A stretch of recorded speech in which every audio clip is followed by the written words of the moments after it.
Hey everybody, it's me Sania here. If you are looking for Amazon barcodes, then you are in the right place. I'm about to reveal some easy ways to understand different types of barcodes and how we use them in our Amazon FBA business without wasting your money and time on searching here and there. I understand that Amazon barcodes can be very confusing because they are very difficult, but don't worry because today I'm getting to share with you the detailed explanation about the barcodes. The most common questions I get asked is where does this barcode go and what barcode do I need? How do I apply for them? How do I get them to my manufacturer or supplier? And do I have to do it myself, etc. If you guys are confused about UPC code, FNSKU and GTIN and what's all this mess and what are Amazon terms of service when it comes to these UPC barcodes, then you are in the right place. Today, we are going to be diving into all that and explain you what is acceptable and what is not. I want to answer all this in my video today, so stay tuned till the end and you will know exactly what to do with all of your barcodes. This is the most up-to-date YouTube channel out there, so if you guys are new to the channel, I would recommend subscribing to it so that you guys can learn from a current FBA seller and learn exactly what you need to do. I teach the real strategies that can help you grow your Amazon FBA from scratch with a profitable product. So do like this video and subscribe to my channel.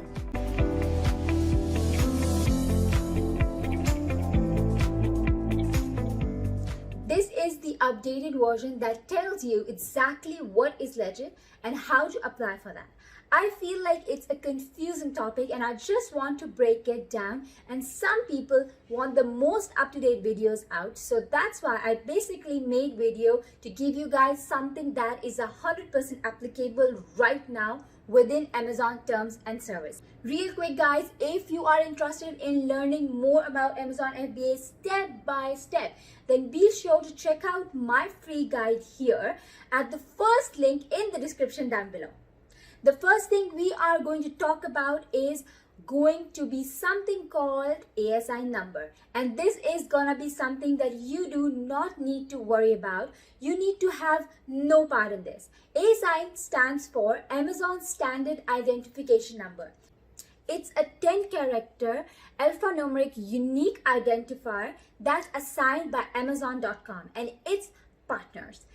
It's primarily used for product identification within their product catalog. Amazon gives this ASIN number to your listing, and it is just for Amazon to help them keep track of every single listing on Amazon. You don't need to print this. Moreover, it has nothing to do with your barcodes or applying for barcodes. Every product has its own individual ASIN number. You can find someone's ASIN number by simply going on their listing and clicking on it right here, and then you are gonna see it in the URL as you can see it here. Really quick guys, before you continue on with the video, if you guys haven't already subscribed, then go ahead and subscribe right now. And also if you guys want to get into my course and mentorship, then the links is going to be in the first link down below in the description. If you have any questions, then do comment below. I will be happy to answer all of your questions you have. Now that's it, let's get back to the video. Let's talk about UPC now. UPC stands for Universal Product Code. It is a 12-digit barcode used extensively for retail packaging in the United States. This is going to be what a UPC code looks like. Now the UPC code is only going to be used for one thing, and that is one-time use code. You are gonna use it once and you are never gonna need it to use it or send it to anyone else. So that one time is going to be when you are on Amazon Seller Center and you are creating your listing. It's going to ask you for a UPC code, and that is where we enter these numbers. Our listing is now associated with a UPC number or a UPC code. Okay, let me tell you an example. Whenever we buy something from a shop, it has a label on it and the shop owner scans it. they are scanning the UPC product code, and it's a way to basically track inventory to know how much the product costs and what it is the product and how many they are selling. It's just like an easy way to keep track of these things. If there wasn't such a thing as these barcodes, it would be a very difficult to stay organized, especially with Amazon. They have warehouses all over the world with millions of products being shipped out daily. So the only way that they can keep those organized is by the codes. They scan it, they know how much inventory is left, where the inventory is going, and how much does the product cost, etc. So that's why Amazon requires you to have a UPC code. Okay guys, UPC codes are very cheap because they are one-time use. You don't need to put them on every packaging or get one for every package. You only need one to create one listing. So if I have like 2,000 units only, I need this one product code, and I'm going to have this one code on all those 2,000 units. But as soon as I add, let's say, different variations, or if it's a different product, then you need another UPC code. So each product that you guys are selling, so it's gonna have a different barcode, right? If it's a variation. Previously, people could go on places like Barcode Mania or eBay and buy codes for cheap, like for $5. But Amazon is strict on this now.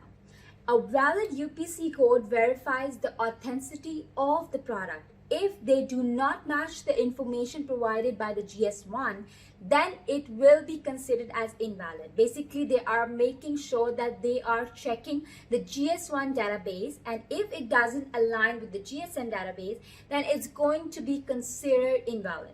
So you need to make sure that your barcode that you're getting is aligned and authentic with the GS1 database. Also, obtain your UPC directly from GS1. So that is a recommendation for you. So not from the other third parties selling UPC licenses. It's really important when Amazon puts a lot of emphasis in this, that your product codes are valid and it aligns with the GS1 database. So what I look from this is, as long as it winds up with the GS1 database and it's an authentic and it's valid, it's okay. Like how much it's gonna cost? Obviously it's gonna cost a little bit more. It's like $250 for 10 codes. Then you have a renewal fees that is $50 every single year. So that's on a little expensive side, but it's worth using for. I want to tell you, some of my students try to use the codes from cheap third-party sellers that kind of have a problem when they first created the listing. So it took them like a week or two to solve that until they use the GS1 barcodes. So always try to use the GS1 barcodes, as they are like a must from Amazon. So don't forget to use them. Let's talk about GTIN now. It stands for Global Trade IN number. It is required for the product page creation, and matching varies by categories. The most commonly used GTINs in the Amazon catalog are the Universal Product Code, that is UPC. That's what I use in the United States markets. I always use a UPC code. Then there is International Standard Book Number, ISBN, and there's a European Article Number, EAN, and Japanese Article Number, JAN as well. So that is basically shows you that each specific product, to create the product listing, you need a product identifier, a GTIN, and these are some GTINs that are used. Now let's talk about the FNSKU, also called the item label or Amazon barcode. It is 100% unique to only Amazon. FNSKU consists of 3 paths of information, and that is how you guys can separate it from the UPC. UPC only has numbers on it with a barcode, so the FNSKU is going to have 3 pieces of information on it. So don't get confused. So right here we can see the actual FNSKU, and basically all the FNSKU is for the Amazon FBA warehouses to properly track and send out your product based on the FNSKU that Amazon gives you. So this barcode is going to be given to you from Amazon on Amazon Seller Central when you create your shipping plans. When you create your shipping plan, you are going to type in how many products you are sending in. So if you are like sending 200 products, they are going to send you a PDF file of 200 FNSKU codes. You will then going to send them to your supplier or manufacturer in China or wherever who is creating your product and sending it out. They are going to individually apply those FNSKU codes to your product packaging one by one. The FBA warehouse is going to scan so that they know what your product is and who bought it and where they are sending things like that. And then so the barcodes you're going to see, there is going to be a brief name or a brief description of what your product is. So this information is included in FNSKU. The last thing is going to be the shipping labels or the box labels. So let's just say we have 100 or 50 pieces of product and we need to put all the 150 pieces into a big shipping box so we can send it to the United States, to the FBA warehouse. So that big shipping box has to have some sort of shipping code or box label to actually get it to the United States to the correct address, because if not, no one about the box, where to give, who to send, so it will be really kind of confusing. So this is going to be the box label that Amazon will give you at the very end of the shipping plan. They will send you the correct amount of box label based off how many big shipping boxes you have, and you can fit it up, and it have a maximum of 150 units, so they can fit in each shipping box. So they will give you, like, if you have 300, they're gonna give you like 2 big shipping boxes with 2 separate box label. It will be sent in PDF format to email. You need to put all the proper labels on your products, or else Amazon will not be too happy with you. So make sure that you are following all the rules and regulations and everything else that we just talked about.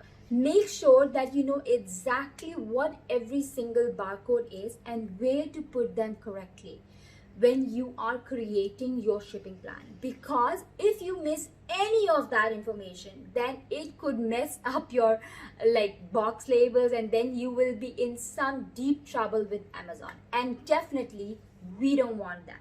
Now guys, I want to tell you, in reality these UPC codes does not really matter until you find a product, until you get your seller's own seller account set up. So don't worry too much about them right now and focus on other important steps. Guys, I really hope I cleared up the barcode process and explained how barcodes works.